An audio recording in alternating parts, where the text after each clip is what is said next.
Okay. Hi, Amal. Thank you so much for joining me here today on Vonvo.com. My name is Max Ringelheim, and I'm the co-founder of Vonvo.com. And I just wanted to inform you of a few things before we get started. Is that okay?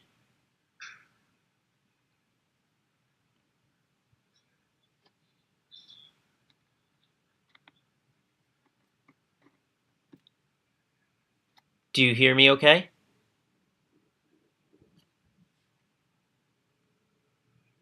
I'm sorry, I didn't hear the last thing you said. It's a bad connection. That's okay. Um, I'm just going to I just wanted to tell you that I'm going to be recording this conversation and putting it on YouTube. Is that okay with you?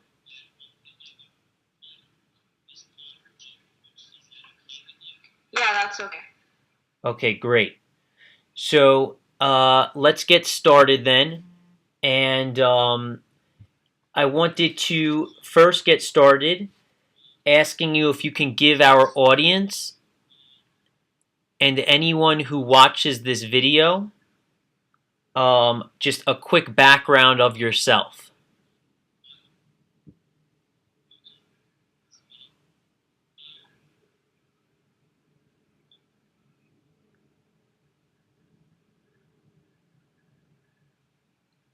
You're asking if I can give the audience what? A quick background of yourself.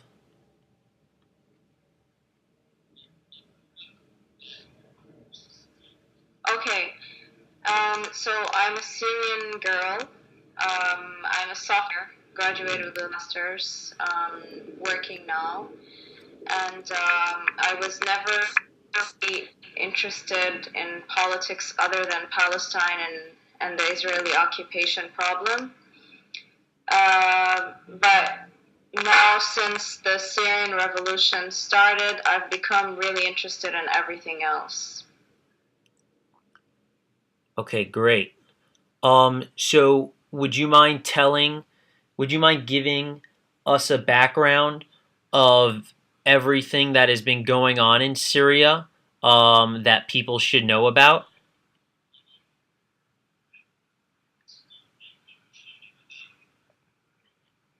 About Syria. Yes.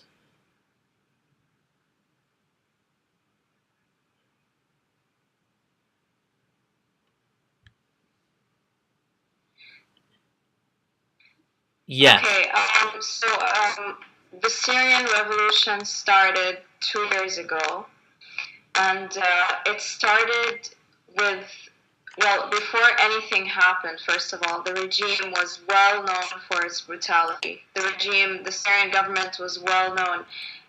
Like, you cannot speak government ever. I mean, the minute you enter there, you will be warned not to say anything against the government or anything against the president way. When you go around Syria, you will see pictures of the president everywhere. And in some areas, there are statues of his father, who was also the president. And I mean, he's just treated like he's something to worship. Like, you can never say anything bad about this person. Okay, so the revolution started because of two reasons. Because one girl, 17-year-old innocent girl, had a democracy blog, and she used to write about, I don't know, like, democracy things in her blog, and then she got arrested by the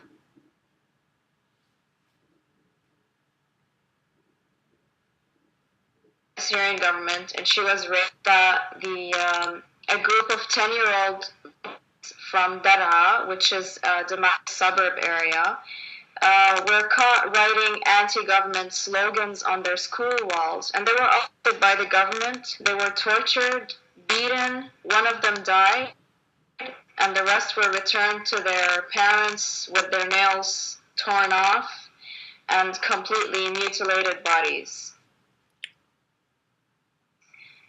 So this was a method of terrorizing the people because of the revolutions going on around the Arab world. So this was the Syrian government's warning to the people: don't even think about rising up against us.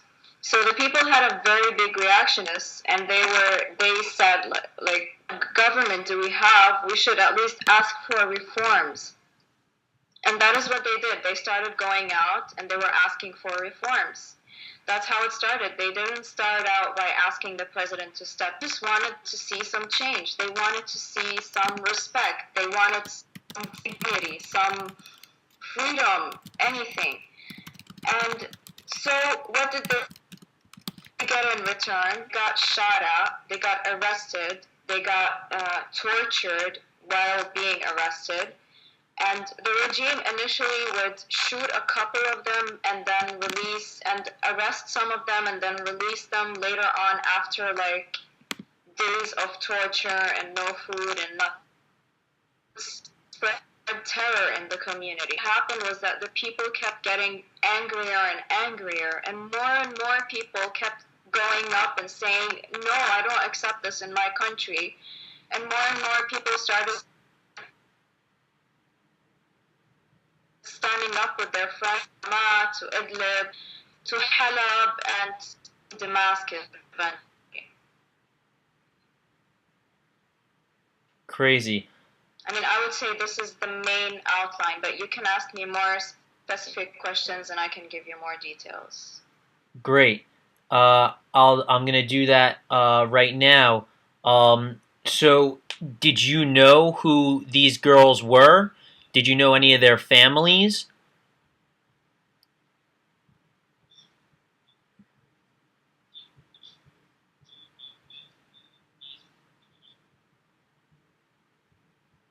Sorry, what? Uh, did you know who these girls were, or did you know their families?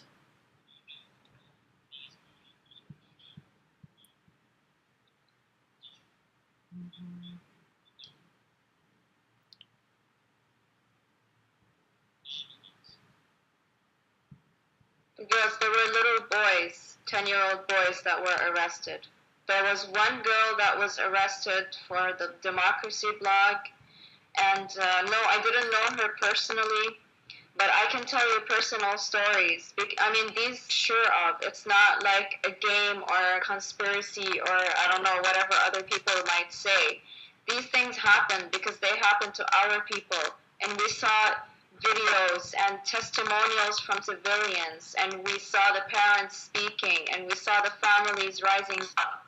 And there have been 100,000 other stories similar to this. But I'll tell you something that I know for sure, something personal, which happened about 20 to 25 years ago. My uncle was kidnapped. He was in Syria. He was kidnapped for no reason. And we never saw him again. And I can tell you for sure that every single family in Syria has had a similar case like this. People just get kidnapped for no reason. I'll tell you something else. In Hama, there was somewhat of some problem happening between the regime and some other people in Hama. And they believed that the people were trying to rise up against them. This is in 1982, before anything ever happened. So, and this was a time when Bashar Assad was still a child and his father, Hafiz al-Assad, was in power. But of course, it's the same Ba'athist party. So what he did to stop this revolt, or its chaos, as he put it, was to simply bomb the entire city of Hama.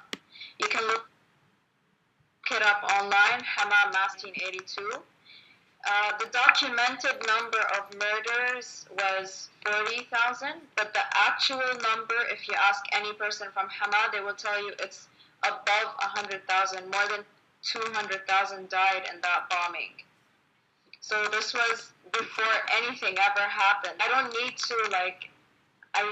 to convince you of the brutality of the regime, because if you just look at the history of all the events that happened, you will understand what type of government that is.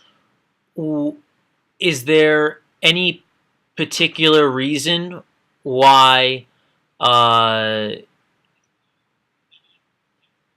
Assad acts like this? Is it passed down from his father? Has it always been like this in Syria for decades?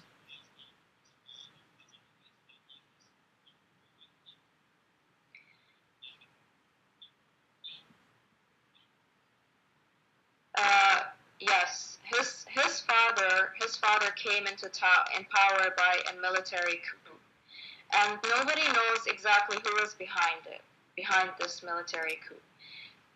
But what he did is that he just overtook the current government, and he just decided to take power by military.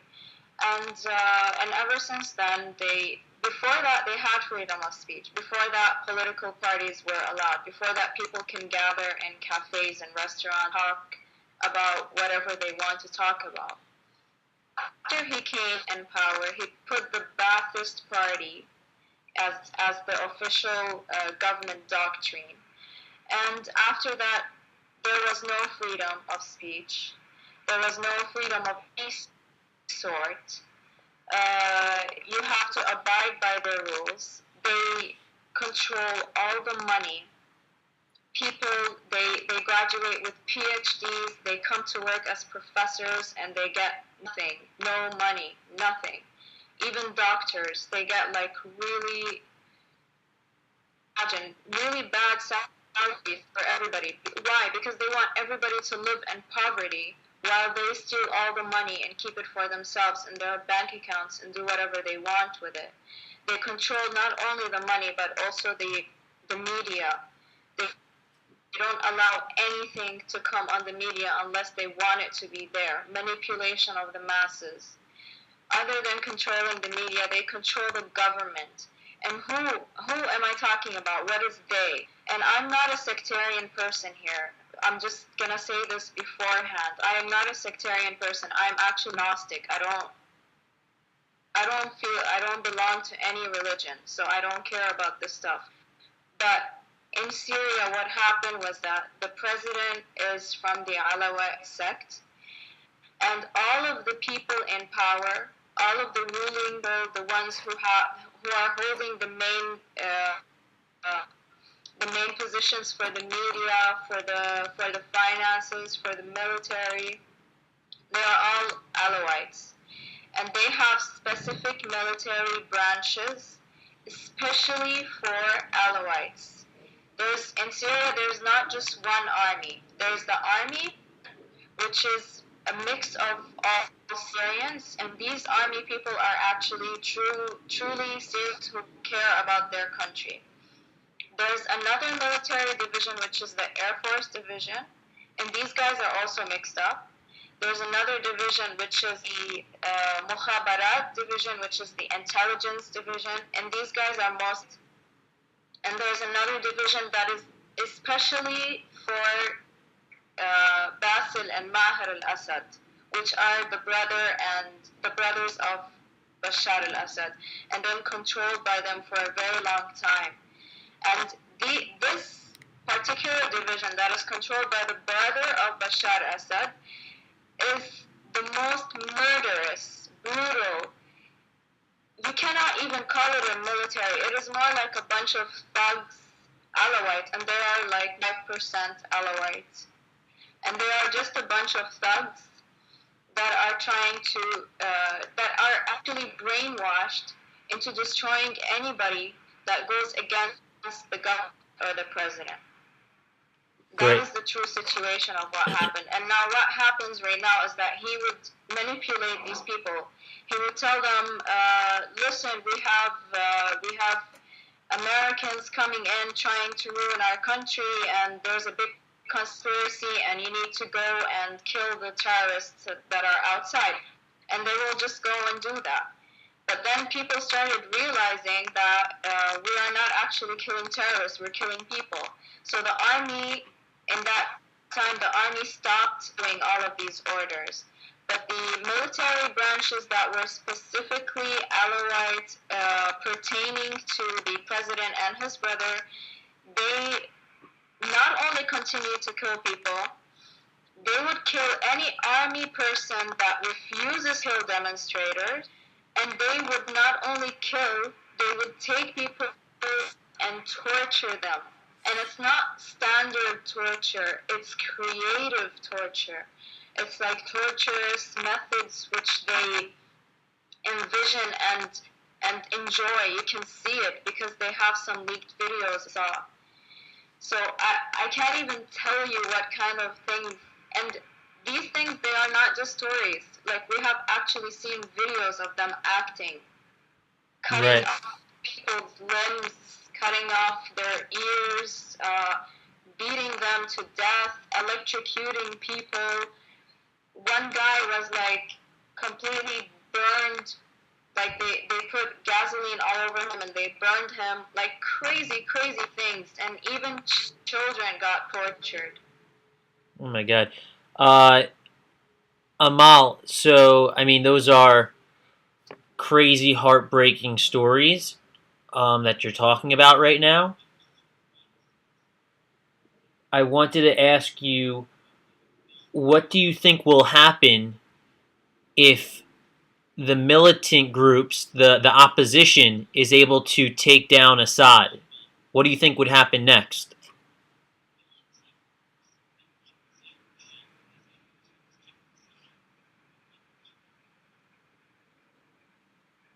If the opposition is able to take Assad, well, I cannot predict what will happen. I can't say that it's going to be 100% okay. Let's be fair. There have been mistakes from both sides. Both sides have, it's the opposition are not angels per se. The opposition are people who want a better Syria. Okay, but there are some members of the opposition who may have made some mistakes, and we cannot know for sure what is the future of Syria, because now all the civilians have gotten terrorized. There are all types of groups. Every group wants something different. Some people want a liberal Syria. Some people want just democracy. Some people want to be secular. Some people want to have an Islamic country. So there are so many different divisions, different branches. Each branch wants something else. Each branch feels betrayed by the other sometimes, but they are all working for the same goal, and that is to remove the Ba'athist power. After that, I expect that we will have a struggle where it will be a little bit hard to get people to drop their weapons. Right now, what's happening is that the military council is having a centered position. So all the branches of the Free Syrian Army can go to the center and get their funding, weapons, and orders from there. And they also have documented charters and standards and, morals and rules and everything. Of course, it's not perfect yet, but you can only expect this in a country where nobody was ever allowed to be political or to organize any kind of political events. So they're pretty new at this, but they're doing their best to have a better Syria. That's what I can say. But I'm not promising that it's going to be amazing and perfect. Great. So Amal, if you look at the text chat below, one of our viewers posted a question for you that he wants to ask.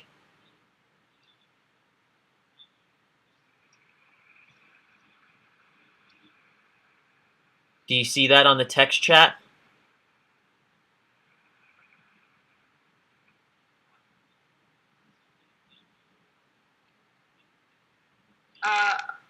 I'm looking at it. It has many.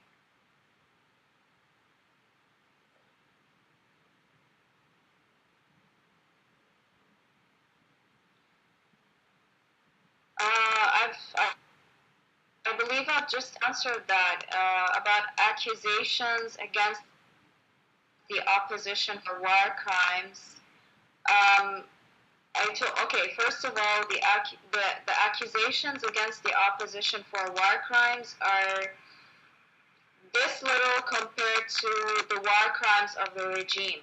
So like I said, when you have a country in chaos, in revolution, you cannot control every single person who decides to join the Free Syrian Army and say, we are here to help. Some people join because they like the power. Some people join really to help, but they make some mistakes. I mean, maybe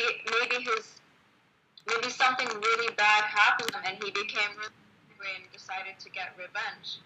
I mean, you can see where a sister is raped and right in front of her father and mother. What do you expect the father to do after that? What do you expect the brother to do after that? Of course, they're going to be angry, and of course, they're going to make some mistakes. But that doesn't mean that they're bad people or that they have bad intentions for Syria. And about being corrupted by Western powers, what evidence do you have by that? If we're going to talk about Western powers being a part of the Syrian opposition, I'm going to give you the facts right now. Let's say the Western powers are supposedly America. So America and the most common accusation is that the Syrian opposition is backed up by Zionist or Zio puppets or whatever. Okay, so if that was true, then why is it that 1 year ago, Ehud Barak, the previous defense minister of Israel, was asking Obama to stop supporting the opposition and to refrain from attacking Bashar by words? He was telling him to stop being so harsh because they don't know what's going to happen after the revolution. They are scared of the instability. They are scared of Islamists taking over and attacking them after that. They are scared of the chemical and biological weapons in Syria that are in the hands of Assad right now, but they are scared if Assad goes down, where will these chemical and biological weapons go? And the last thing the most obvious thing is that, of course, you know that Israel has occupied the Golan Heights of Syria a long time ago in the 67 war. So, after occupying the Golan Heights, there was a lot of tension between Syria and Israel.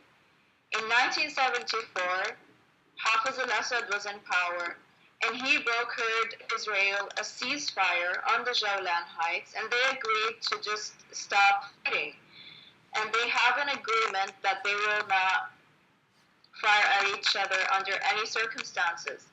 And you can see this. Since more than 40 years, there has not been any action from Syria towards Israel, even though we have an entire city which is occupied by Israel, and that's right on the border between Syria and Israel.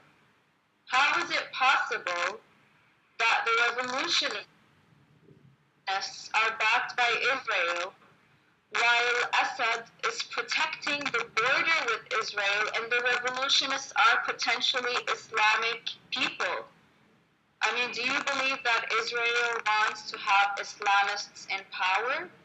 Do you believe that Israel is happy?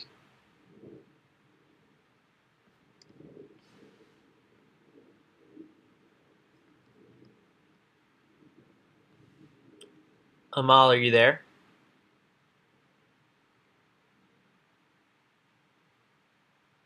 He went and supported Hamas leader Khalid Mishal.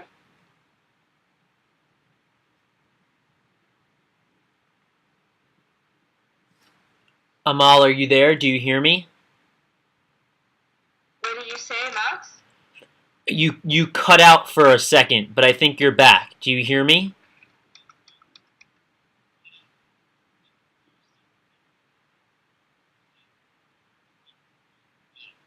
Okay. So, what is the last thing that you heard? No, you're fine. If you look back at the text chat, Barak asks a question. Do you want to address his question?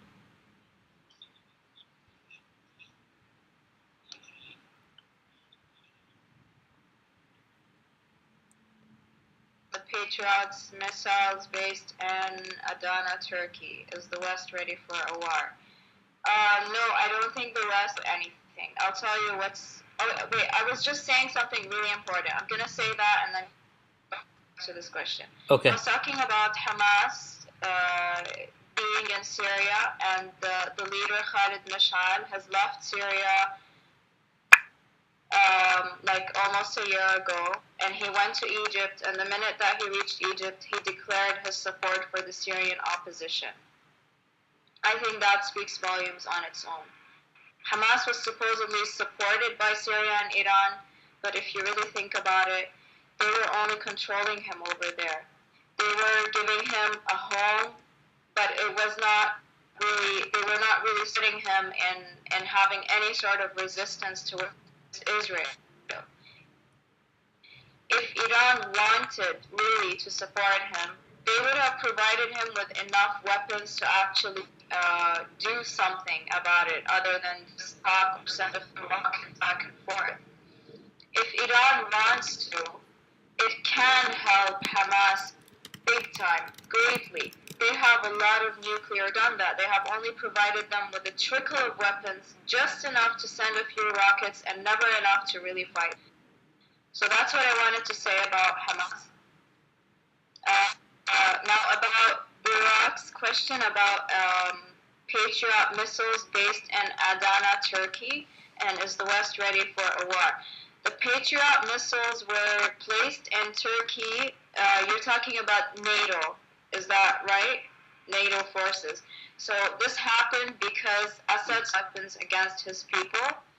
And while Barack Obama was going on and saying, oh, it's a red line, and he was saying, no, we can't accept that, and we're going to do some action, they never did anything.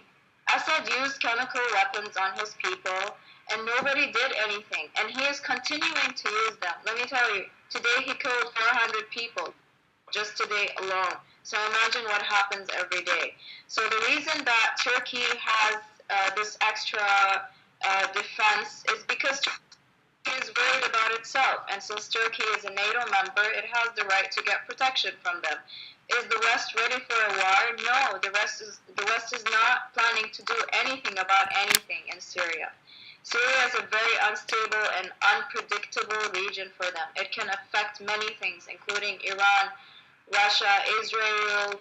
Problems can explode from everywhere. So the U.S. right now is trying, I believe that the strategy of the U.S. is to weaken Syria. How are they doing this? They are allowing the opposition to have some weapons that will make them fight back and will make the regime fight them and shoot back at them. But the weapons that the opposition are being provided are not enough to overthrow the regime. It is just being prolonged time after time again. For example, the opposition has been asking for anti-aircraft missiles. Why? Because the Syrian regime's most common method of civilians is by bombing random civilians with jet planes. And they will just bomb homes and shelters and everywhere in cities. So the opposition fighters, they want to fight back, trying to stop these jet plane fighters. And they can't do this because they don't have the weapons to do so. They only have the basic weapons. So what the West is doing is just prolonging or making sure that it will keep going on and on and on, the struggle in Syria, so that people will continue to kill each other, and no side will win in a quick time, but it will just go on until the military opposition, everyone is completely worn out, and Syria is weak for the taking. So this is the main thing that I'm concerned about, and this is what's happening right now. So, Amal, can I ask you a question?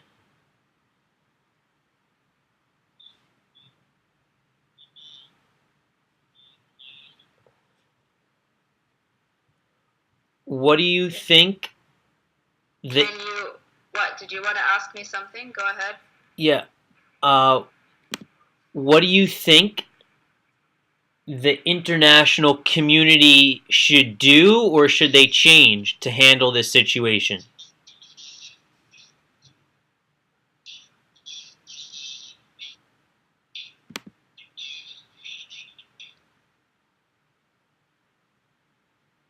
Uh, what do I think the international community should do? Yes. Okay, I think that the international community, helped by humanitarian aid for the Syrian civilians, are under strife. They need medicine, they need food, they need shelter, they need clothes for the winter. This is the most important help that the international community can provide. Right now, this is what we're all doing. This is the main thing that we're all concerned about. Because right now, there are millions of refugees, Syrian refugees, in Lebanon, and Turkey, and Jordan. And none of them have any resources to protect themselves against the winter. They don't have any resources for medicine or anything that might happen to them. They're just living in camps in the rain. And the people inside Syria are also in need of humanitarian help because they are constantly being bombed, being shot at, arrested, tortured. They can't go to hospitals because if they go to the hospital, they might be tortured further since the hospitals are controlled by the state, and this has happened many times. So what they do is they set up clinics, civilian clinics, in hidden places, hope not to. And the clinics are, of course, they are free and they are constantly running short of supplies. People's legs and arms get bombed off. Survivors get badly injured. They don't have enough resources to manage anything. So that's what the international community can help with. The other thing that they can help with is to pressure their governments into doing something about it instead of prolonging the conflict. Okay. I mean, they can do that by demonstrating, writing letters to their government, just show your support in any way possible. That's all I want. Okay. That's all Syria needs. Amal, can you look back down at the text chat and look at Rune's question and Mahmoud's question?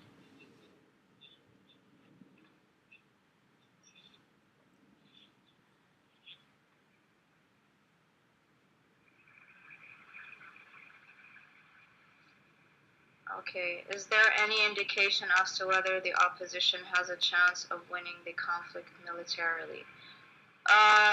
Yes, there are a lot of indications. The opposition has been getting more tactical. They have been getting stronger. They have been increasing in number. They're getting a lot of now. The opposition have been controlling the Damascus airport, the airport of the capital, since more than 25 days. I think that speaks volumes. They have been controlling the airport of Damascus, the capital of Syria, is closed down since more than 25 days. Other than that, they have liberated many areas in Syria, and many other areas are still under battle. So I can't really tell you if they are close to winning, but I can tell you for 100% sure that they will never stop until they win. For us, it's you either die or you die trying. You either win or you die trying. Okay, and can you address Mahmoud's question?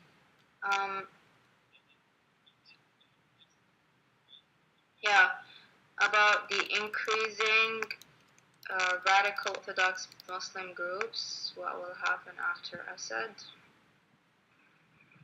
So I'm afraid that Syria would become a second Afghanistan. Okay, yeah. I'm concerned with the same thing Mahmoud is concerned with, that there are a lot of fighters or opposition members who are extremists. I wouldn't say that most of them are extremists. I would say there's a considerable fraction of them that are extremists and believe in having an Islamic Syria. But I wouldn't. I mean, okay. Let me put it this way. I believe that after the revolution is over, we're still going to have a lot of conflict. We're going to have a lot of struggle. It's not going to be over and peaceful within 1 day or 2 days. We might have a struggle going on for years because, as I mentioned earlier, there are many branches of the opposition. Each branch wants a particular thing. But what I can say is that we have formed now. The Syrian National Coalition is formed. The Syrian National Coalition has elected Christian leader right now. The leader is George Sabra. Sorry, it's Ahmed Khatib. George Sabra is the leader of the SNC, but the Syrian National Coalition leader is Ahmed Khatib, and he is a Muslim guy, but he is very moderate. He's authored many articles about democracy. He's often fought for liberation and human rights. I mean, if you just do a little bit of research about him, Ahmed Khatib know what he's about. But other than that, about the opposition groups and the fighters, I mean, these guys will obviously have to be controlled under a central FSA, which is happening right now. And it will be hard to get them all to drop their weapons and go for a better Syria. But I cannot predict what will happen, honestly. This is one of our concerns. I'm scared about this too, and so is everybody in Syria. So I can't really give any conclusions. Okay, Amal, can I ask you another question? Let's see if there's any. Yeah. Do you hear me, Amal?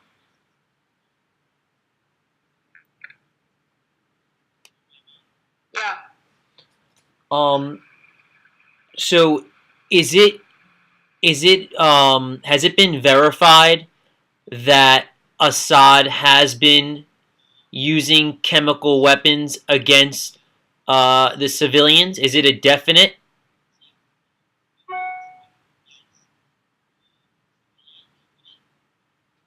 Yeah, it's definite. We saw many civilian reports. We saw the effects on the civilians. He has used chemical weapons in one city. Some of them contained phosphorus chemicals.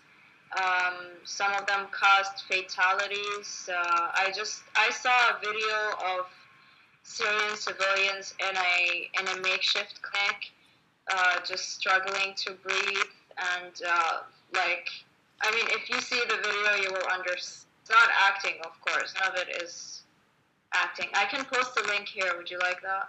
Yeah, definitely. Please post it.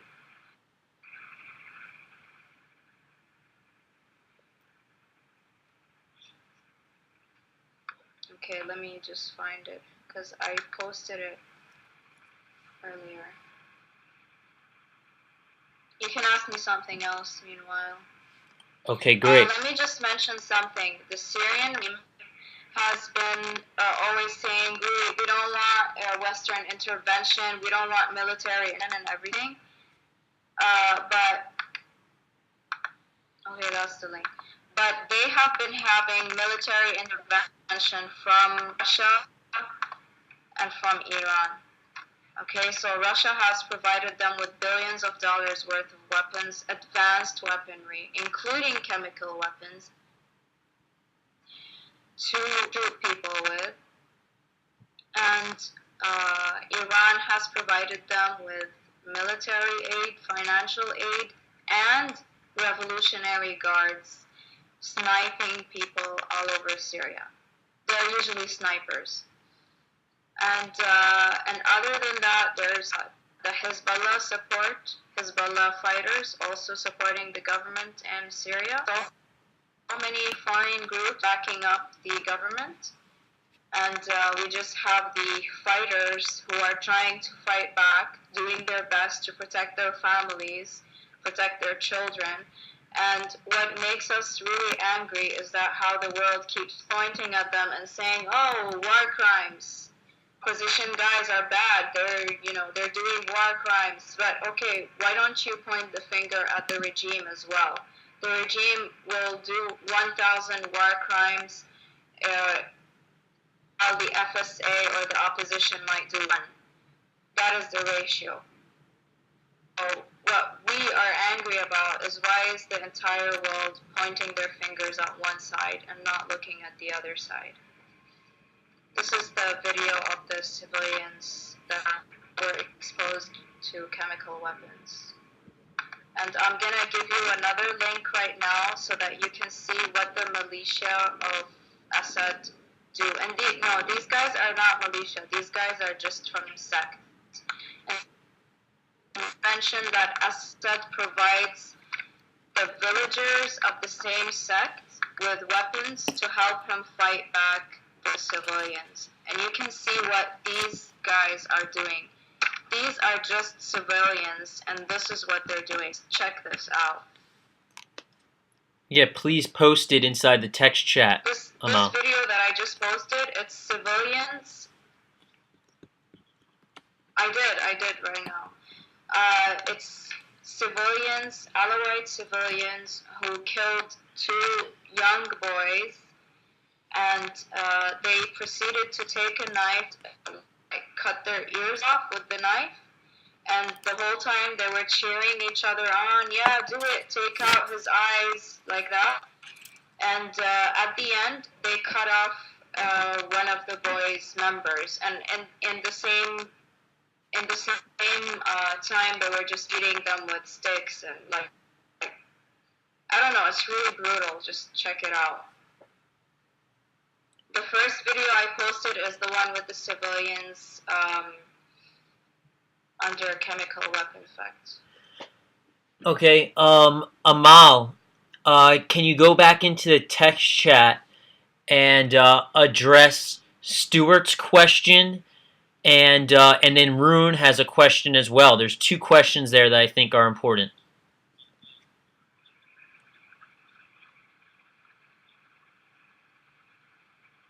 Okay. Stuart, it is not completely hypocritical for the West to say it opposes terrorism whilst arming in Syria who kidnap and commit other cities while falsely attributed to the government. Stuart,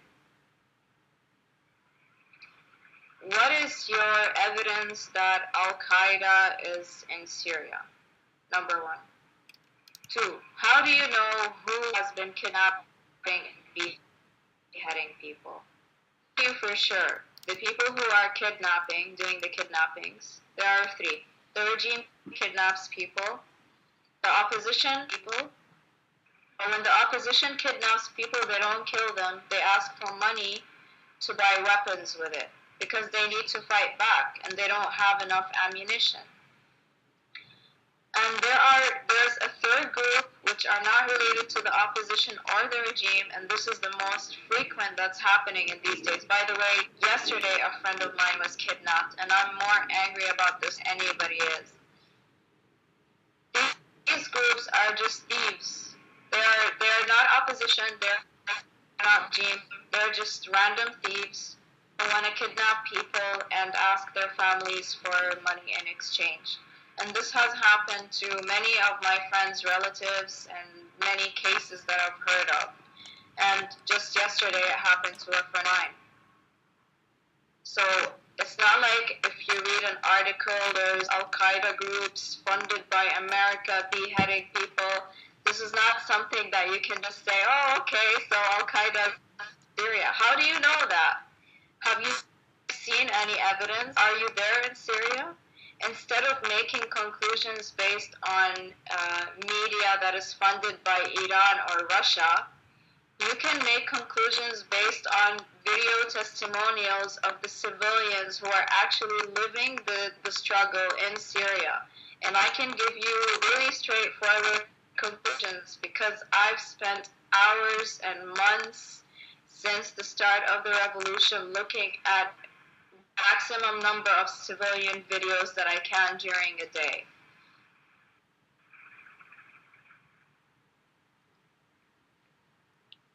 Okay, Amal, do you see Rune's question at the bottom? Okay, next question. There seems to be a trend that the states have been freed. Ended up as failed states. And Syria has less natural resources and wealth than Iraq or Afghanistan or Libya. Doesn't the future look very bleak? Yes, Rune, that's true. The states that have, they're not states, first of all, they are cities that have been freed. And you cannot expect a freed city to excel right away. Secondly, only the freed cities that are malfunctioning in Syria. Syria as an entire tree is malfunctioning. Hamas, Halab, Damascus, it's all torn down. Halab right now is going through a big battle since more than 400 days. Hamas has been under siege since also more than 400 days, or maybe more than that. I'm not sure of the exact numbers. But if you imagine that cities have been bombed every day, what do you expect the state of these cities to be? Do you expect them to excel? Do you expect people to be okay if they are being murdered and they don't have food or supplies? They don't even have bread.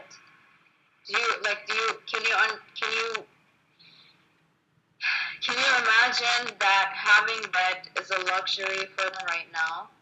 Because when the regime targets a city, the regime will make sure that there are no resources entering the city, whether food or medicine, water, electricity, anything of that kind. So when the regime decides to attack a city, it will cut off the electricity, the water, no food will enter, nothing will enter. Medicine will not enter. People have to sneak medicine in through the border of Syria. And if someone is caught sneaking this medicine, they will put it on the border. You see, this has happened so many times before.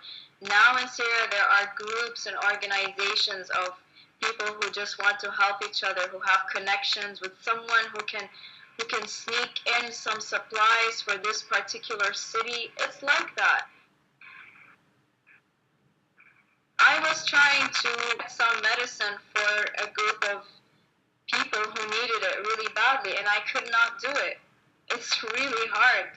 So you're telling me the liberated cities have been going through a hard time? No, entire Syria is going through a hard time. And no matter how the conflict turns out, but at least we'll know that once the Ba'athist guys are out, Assad is gone, and once all this corruption is over, we can start to grow a better Syria.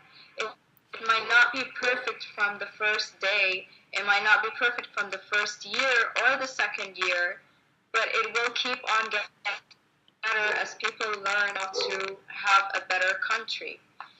Just don't expect perfection from day one while people are still struggling to just survive. Try to be a little bit more supportive and a little bit more constructive about it.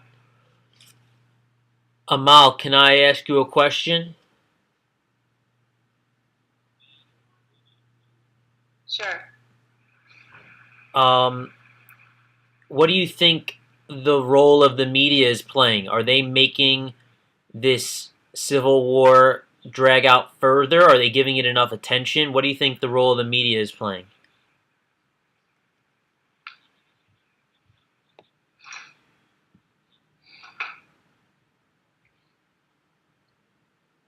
depends which media are you talking about. There are different groups of media. There's media that's funded by Russia and Iran, but are based in the UK or USA. For example, The Independent or Press TV or RT.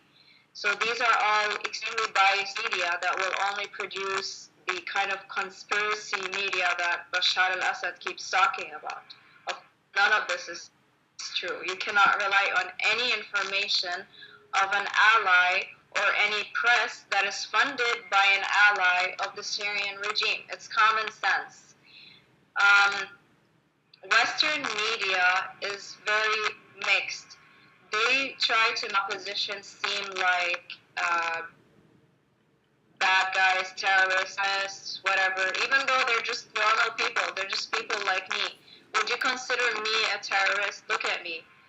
I'm not a terrorist, but I support a free Syria. If I could be in the FSA, I would be. But American media will just say, no, they're all terrorists. Be scared of them. That's why we're not supporting them. Why? Because they don't want people to rise up and say, hey, you're not supporting them. But in Arab media, like Jazeera, I don't know, I believe that Jazeera is a reliable source of media because everything that they have on about Syria is true, and everything that they used to have on about Palestine and the war in Gaza and the war, everything that happened between Israel was always true. And I would consider them a reliable source. They're not trying to push any kind of agendas or anything. And I don't know if you guys know about it, I guess not because it's in Arabic, the show by Faisal Qasim called The Opposite Direction. No, I don't know. It's hosted by Dr. Faisal Qasim, who's like a Syrian guy, and he's a revolutionist, and he allows for two opposing groups to have debates with each other, and this is on Jazeera. And these guys will just say that they want. So there's nothing being biased, there's nothing hidden or whatever. But of course, I cannot just generalize about all the media in the world. I see that Abdul Wahab has asked a question about Syrians and activists are saying that Assad will not be toppled by summer of 2013. Is Assad likely to survive until then? I don't know that. I can't predict to survive. I do know is that Al-Akhdar Ibrahim, the peace envoy sent from the UN to Syria, has said that it was an honor to meet Bashar al-Assad and his plan of peace incorporates Assad staying in power until 2014. So, if someone sent from the UN is planning to keep Assad in power until 2014, what kind of agenda do these people have? Do they want to see the ultimate destruction of Syria, or are they trying to help people? I think it's common sense. Right. Amal, I think Mahmoud wants to ask you a question or wanted to speak with you. Mahmoud, are you there? Yes, I'm there. Amal, do you hear Mahmoud?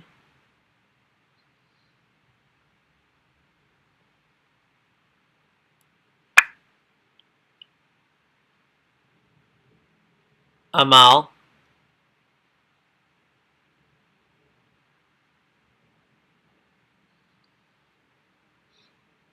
Amal, do you hear me?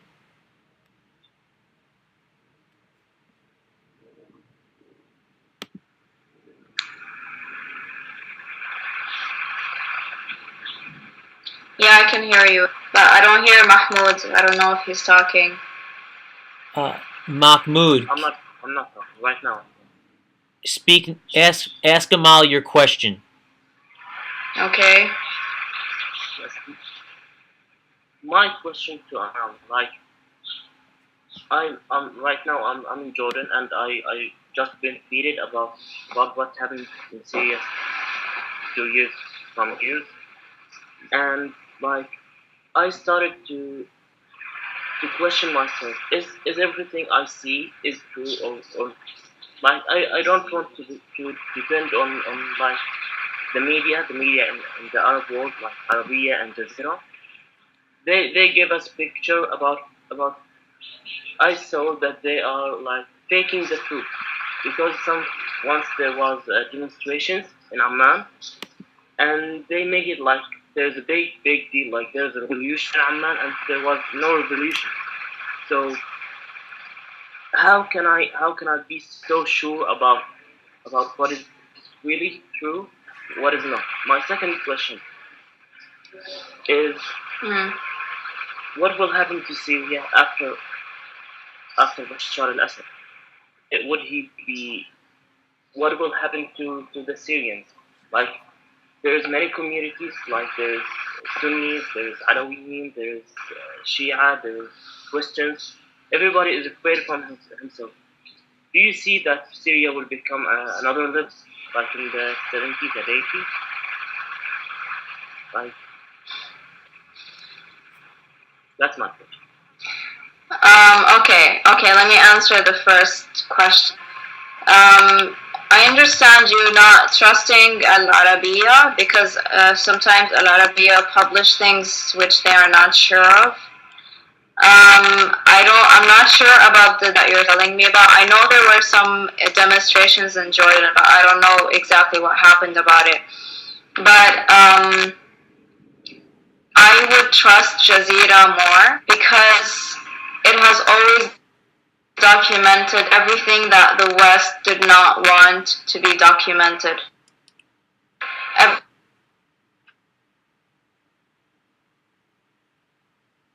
Everything that was against the values have been very critical about the West. You cannot deny this fact. We would not know about what's happening in Palestine if it wasn't for Al Jazeera. Yet people tend to criticize Jazeera more than anything. I simply don't believe in this. But I will tell you one thing. Now, Jazeera can criticize other Arab countries and other Western countries, but Jazeera is in a country and it is funded by a person that would not allow it to criticize the Gulf states as an ally of Gulf states, for example, the King of Jordan. So about this, I cannot answer you 100% because I don't know what happened in Jordan and I didn't see what Jazeera did corresponding to that. But I'm sure that they cannot criticize the Gulf. That's what I can say for sure. But that doesn't mean they're lying about Syria. That doesn't mean they're lying about Palestine. And that doesn't mean they're lying about anything. And thirdly, I used to believe the same thing. I used to believe that, and I used to look for other sources of media. And that was when I was looking at hundreds of civilian videos every day. And I still do that all the time. But when I compare the civilian videos, the articles, and the testimonials that I see every day, they are nothing compared to what Jazeera says. I mean, Jazeera exaggerates the picture. It doesn't give you the full picture of what's going on. It will just give you some outlines, while things in Syria would have been really explosive. They don't give you the details about the brutality. They don't, like when you go and you look at these resources, you will find extremely brutal things that will make you depressed for months. And this has been happening to all of us. And it's not on Jazeera. They're not trying to make it look worse than it really is. They're not even giving the full picture of everything that's happening. And that's because it's impossible to do that. Because it's too many things happening at the same time. So I wouldn't say that Jazeera is unreliable. I can understand Arabiya being unreliable, but not Jazeera. The second thing, the question about Syria being unreliable or unstable after Assad goes down. I think I've already spoken about this a while ago. I don't expect Syria to be perfect when Assad goes down. It won't be perfect immediately, but at least we would have gotten rid of a criminal, Ba'athist, savage party that have been robbing our people and murdering years, and that have been committing crazy massacres on our people, on our children. Doesn't this break your heart enough to say, I don't care, I just want Assad, and after that, we will solve our problems. If Islamists come in, be elected. They will not come and just over. They will be elected, and if we don't like them, we can elect somebody else in 4 years. This is what's happening in Egypt. This is what's happening in the other countries. You cannot expect perfection from the first year. Of course, there will be crimes, there will be many mistakes that happen, many bad things. Of course, it's chaos, you expect. The whole country is destroyed, but what we should do is support our people, help them build the future, help the young generation get over their trauma. They have been through extremely harsh circumstances. They're going to need a lot of help to get over it. The young generation is going to need somebody to help them get educated. The injured people are going to need a lot of therapy. Don't expect things to be perfect. Just try to think of ways which we can help future Syria become better. Well, thank you, Amal. Okay, Amal, thanks. thank you so much. Is there any other... 1 second. Let's see if there's any other questions from... So, Amal, it looks... The only thing I'll throw out there is... It looks like Stuart posted a few links, so maybe you just want to check those out after we're done here.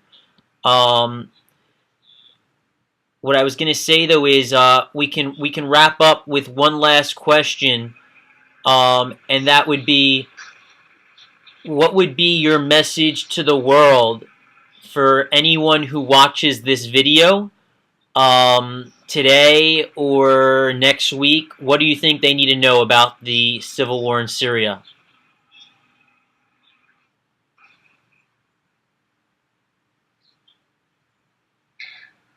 My message to the world, number one, it's not a civil war, it's a genocide in Syria.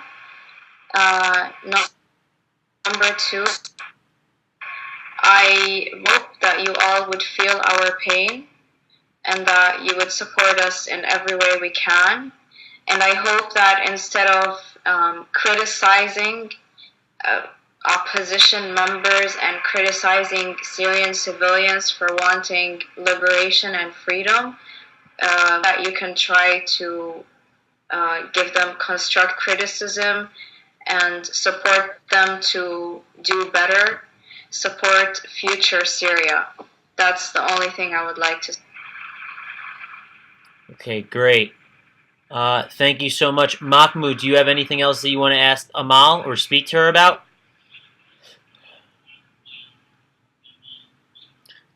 Amal, thank you so much for coming on to Vonvo then today and sharing your opinion about this genocide, as you just called it. Thank you so much for appearing, and I hope to have you back soon.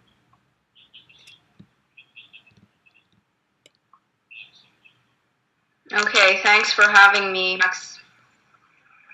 Thank you so much. We'll speak soon, okay? Okay. Thank you. Okay. All right. Bye-bye.